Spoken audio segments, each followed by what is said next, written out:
मेरा नाम है श्री दिगंबर पूर्णमगिरी। जब मैंने शास्त्र पढ़ा और उसमें यह आया कि जब महाप्रलय होगी तो 12 सूर्यों का ताप इस पृथ्वी पे गिरेगा जी। और मैंने आंख खोल कर देखा तो एक ही सूर्य दिख रहा है, 11 और नहीं दिख रहे। मैंने उनसे तर्क किया कि महाराज ये लिखा है, गलत लिखा है कि 12 सूर्यों का ताप पड़ेगा, एक ही सूर्य 12 कहाँ है? तो उन्होंने कहा बेटा ये सत्य लिखा है, जो वर्तमान में हमारा सूर्य का प्रकाश आ रहा है ये केवल 8% आ रहा है।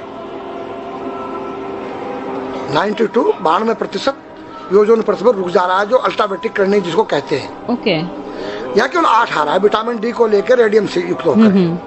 जब ओजोन परत फट जाएगा, टूट जाएगा तो 12 96 डिग्री जब तापमान आएगा तो 12 सूर्यों का ताप पड़ेगा। ये पूरी पृथ्वी आग का गोला बन जाएगी। नागा का स्वरूप है जी, ये महादेव का स्वरूप है जी, एक बालक का स्वरूप है जी। बालक में क्या चीज नहीं होती है? निर्मल मन जन सो मोई पावा, मोई छल छिद्र कपट नहीं सुहावा। तो बच्चे के दिल के अंदर न काम है, न क्रोध है, न लोभ है, न मोह है, न मद है। और नंगा किसी तेरी गोद में बैठ जाए, नंगा उसकी गोद में बैठ जाए।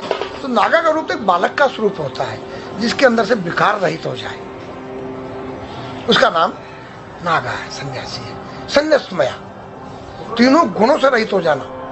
ये जो गांजा भांग है ये क्या करता है? तुम्हारी मनोशक्ति को जो है बुरे कामों से डरा देता है। या तो कोई यूज करके देखे। दारू जो है वो तुम्हारी मनोशक्ति को उत्तेजित करता है, पिछली बातों को याद दिलाता है। दूसरा तुम्हारी जो है भांग गांजा तुम्हारी काम वासना को जो है दबा देता है। तो नारी के नंगे स्वरूप को 5 व्यक्ति देख सकते हैं। मेरे पास एक डिश है और जो चुटिया होती है एंटीना है, जो तुम्हारे जो यहाँ से कुछ तरंगे बाहर को जाती हैं, कुछ अंदर को आती है। 5 कर्मेंद्री, 5 ज्ञानेंद्री, 10 रथ के घोड़े हैं और बुद्धि रूपी उसमें लगाम है और ज्ञान रूपी चाबुकर बोलने वाला इसमें स्वयं सारथी कृष्ण है। तो आज हमारी संस्कृति बदली गई। ये आज हमारे लड़के लोग खड़े होकर पेशाब कर रहे हैं। ये हमारी संस्कृति नहीं है। न मुसलमानों की संस्कृति है, न हिंदुओं की खड़े होकर पेशाब करना। जैसे अगस्त मुनि ने 3 चलू में समुद्र पी दिया। मैंने पूछा महाराज वो मामा जी का कितना बड़ा पेट था? वो पृथ्वी पे रहता था, क्या पृथ्वी से बड़ा था उसका पेट जो सारे समुद्र पी गया? मैंने कहा नहीं बेटा, वो एक साइंटिस्ट थे, उस काल के वैज्ञानिक थे। उन्होंने ऐसा केमिकल डाल दिया कि पानी के 2 भागों में बढ़ गया, H2O हो गया और वो आकाश में उड़ गया। आज का जो नौजवान है ये साइंसवादी है, ये हमारी भौतिकवादी और जो हमारी धार्मिक आध्यात्मिकवाद को नहीं मानेगा। इसको तुम साइंस के द्वारा अध्यात्मवाद को मनवाएगा तो मानेगा। जैसे मैं सूर्य को जल देख करके मैं हर बीमारी का इलाज कर देता हूँ। बताओ कैसे? कैसे बाबा? सूर्य उदय हो रहा है, ये जैसे सूर्य मान लो इसको जी, और मैं यहाँ खड़ा हूँ तो हम दोनों एक ही डिग्री पर हैं जी। सीधा इसकी जो किरण आ रही है वो सीधी आएगी जी। मैंने स्नान किया जी, मेरा बदन गीला है जी, और मैंने तांबे के लोटे में जल भरा तो तांबा कोपर है, कोपर में जब जल भर दिया तो कोपर वाटर हो गया राइट। और मैं अपने सिर के ऊपर से गिराया जी, और सूर्य का प्रकाश उसमें विटामिन डी रेडियम को लेकर टकराया जी। तो क्या बनेगा? रेनबो बनेगा, इंद्रधनुष बनेगा, 7 कलर बनेंगे। जो हमारे 7 कलर सूर्य के 7 घोड़े हैं। अब उसको जो हरा रंग है क्लोरोफिल का है, जो पत्तियों में पाई जाती है, विटामिन डी और रेडियम से लैस है। वो मेरे मस्तक पे, मेरी आंख पे, मेरे कंठ पे, मेरे हृदय पे, मेरे फेफड़े पे, मेरे लीवर पे, मेरे पित्त पे, मेरे आमाशय पे, मेरे गुर्दों पे जब वो गिरेगा क्या करेगा? ऐसे 6 रंग कलर और बचे हैं, बैंगनी है, ऑरेंज है, नीला है। तो ये क्या करेंगे? किस चीज के प्रतीक है? जब हरा रंग क्लोरोफिल का है और डॉक्टर कहता है हरी पत्तियां खाओ, सब्जियां खाओ, तो आपको आयरन मिलेगा। तो अब वो जो विटामिन डी से जो हरा रंग पैदा हुआ है सूर्य की किरण से कॉपर वाटर में, वो क्या करेगा? कोई वैज्ञानिक बताए तो सही मुझे। एक अमेरिका का चेला है, एक रूस का है, वो मेरे भक्त बने हुए हैं। हरिद्वार में क्या वो कोई जल दे रहा होगा सूर्य को, वो भी अपने ऐसे फेंक रहा है, मैं बैठा देख रहा हूँ ये क्या कर रहा है। मैंने उसको बुलाया तो मैंने यही फार्मूला उसको समझाया। वो मेरा शिष्य बन गया। ओ ये तो साइंस।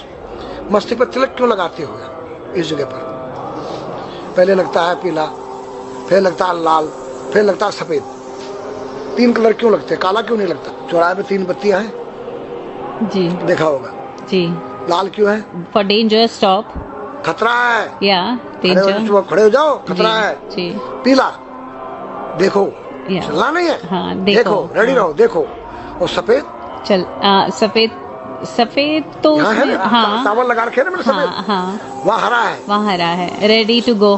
गो Yeah. हरा गो है। जी। नहीं सफेद, अगर युद्ध हो रहा है, गोलियां चल रही है, सफेद झंडा लहरा दिया जाए, पीस, शांति का प्रतीक है। चावल ठंडा होता है।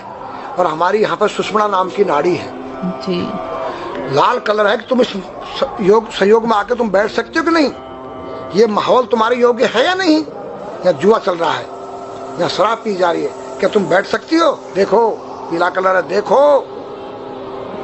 आना नहीं जाना नहीं, देखो, ओ खतरा है या ठीक नहीं है, चलो। और सफेद शांति, जी क्या यहाँ शांति है, बैठ सकते हैं। तो ये हमारी जो है संस्कृति में एक वैज्ञानिक है। जब हम खाते गैस बनती है, तो बिल्कुल। चावल जब पानी भीगे बाद ठंडा हो जाता है, और हमारी सुषुम्ना नाड़ी पर जब लग गया है तो उस नाड़ी को ठंडा करने लग गया है। उस नाड़ी से कोई गर्म गैस को ऊपर चढ़ने नहीं देगा। और हमारे सिर ब्रह्मांड में, हमारे सिर के अंदर कोई ऐसी वायु गैस जाकर तुम्हारी सिर को परेशान नहीं कर सकता है। तो मेरे पास जितने हमारे शास्त्र पुराण ग्रंथ हैं, ये साइंस है। मैं साइंस के द्वारा इन वैज्ञानिकों को समझा सकता हूँ और रगड़ा सकता हूँ। कहा जाता है कि नागा बाबा जो हैं वो कुंभ मेले के बाद विलुप्त हो जाते हैं, नहीं। ऐसा कुछ है क्या? ऐसा नहीं है। जैसे हम गंगोत्री धाम हिमालय में रहते हैं, जी वहाँ मुझे हिमालय पसंद आया। जी क्यों? कि तुम गर्मी से बचने के लिए तुम्हारे रूम में एसी लगी है, जी ठंडा पानी पीने के लिए तुम्हारे पास कृत्रिम जो है फ्रिज लगा है, जी हवा लेने के लिए तुम्हारे को पंखे या कूलर जो है कृत्रिम लगे हैं। लेकिन भोलेनाथ बाबा ने मेरे लिए नेचुरल एसी लगा रखी है, और नेचुरल फ्रिज लगाया है, नेचुरल पंखे लगे हैं। तो जब मैंने सब कुछ त्याग दिया, छाती में तो मैं कुछ लेके नहीं जा सकता हूँ, चाहे मेरे पास अरबों खरबों रुपया हो, जी खाऊंगा मैं उतना ही जितनी मेरी पेट के अंदर भूख है। पढ़ना लिखना ये तो सहज चातुरी, काम धैन मन बस करना गगन चढ़ना मुश्किल। काम धैन मतलब अपने वीर्य को कंट्रोल करना, अपने मन को कंट्रोल करना, और अपने प्राण को ब्रह्मांड में यहाँ ले जाना। ये खोपड़ी क्या है? ब्रह्मांड है। उसको कहते हैं समाधि। सारे शरीर के प्राणों इकट्ठा करके इस ब्रह्मांड में मस्तिष्क में ले जाके बैठ जाना, जिसको ब्रह्मरंध्र कहते हैं, उस गुफा के अंदर। ये तीन वस्तु मुश्किल है, बाकी सब आसान है। अपरिग्रह मतलब उतना रखो जितना तुम्हें आवश्यकता है, अधिक मत रखो। अब तुम अष्टांग योग जो है पतंजलि लगा रहे हो, और व्यापार बिजनेस चालू है, मेरी दूध को ले लो, टूथपेस्ट ले लो। अब मेरा आयुर्वेदिक अंडरवियर आ गया है। मैंने बोला वो कैसा है कि मैंने गंगा जल में जड़ी बूटे के रस में धागे भिगोए थे तब बनाया था।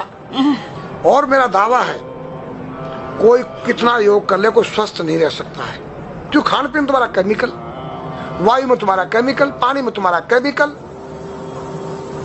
अब जो तुम आरओ का पानी नहीं पी रहे हो, उसके पानी के गुण ही नष्ट हो गए सब।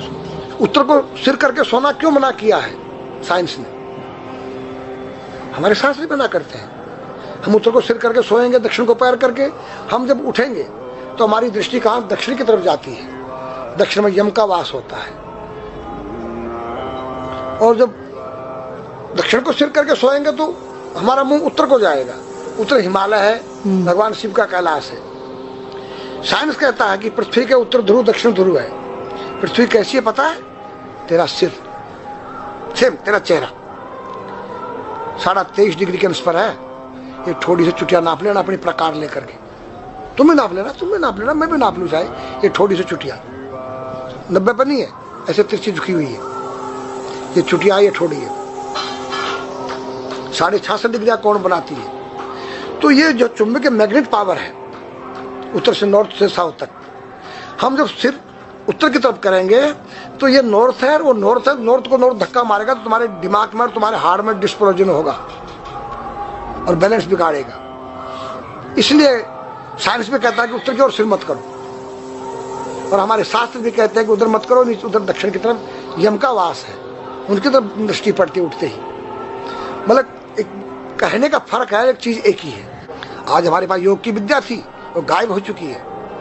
अब तो जो थोड़ा सा कोई एक चूहा था, वो दुकान में गया, उसको एक हल्दी कंकर मिल गया, बोला हम पंसारी हो गया है। हल्दी मिल जाने से पंसारी बन गया। ये पीटी स्कूल में कभी किया होगा आप लोगों ने, पढ़ा होगा स्कूल हाँ में, उसी को योग कह रहे हैं। योग क्या है? भगवान कृष्ण के पास था, उज्जैन गए थे संदीपनी ऋषि के पास सीखने के लिए। एक ही समय में 16,808 रानियों के साथ बात कर रहे हैं, अलग अलग रूप में। योग से अनेक रूप बन सकते हैं। योग हनुमान जी के पास था। जब लंका में घुसे हैं तो मच्छर का रूप बनाया उन्होंने, मत्स्य के समान रूप धर कपि, मच्छर के समान। जब सीता के पास गए छोटे से बनकर तो पूछा क्या तेरे जैसे ही है सब? कि हाँ। फिर तो श्रीलंका पे विजय पाना असंभव है। तो हनुमान ने पहाड़ का जैसा रूप दिखाया, हिमालय जैसा, सर्जविन करना, अपने प्राण को निकाल के मुर्दे में डाल देना, उसको प्रकाया प्रवेश कहते हैं, जो आज है ही नहीं, लुप्त हो गई। जो जानता है किसी को बताता नहीं है। अगर अब उसका कोई शिष्य है उसको बताना चाहो, उसको जिज्ञासा नहीं उस शिष्य को सीखने के लिए।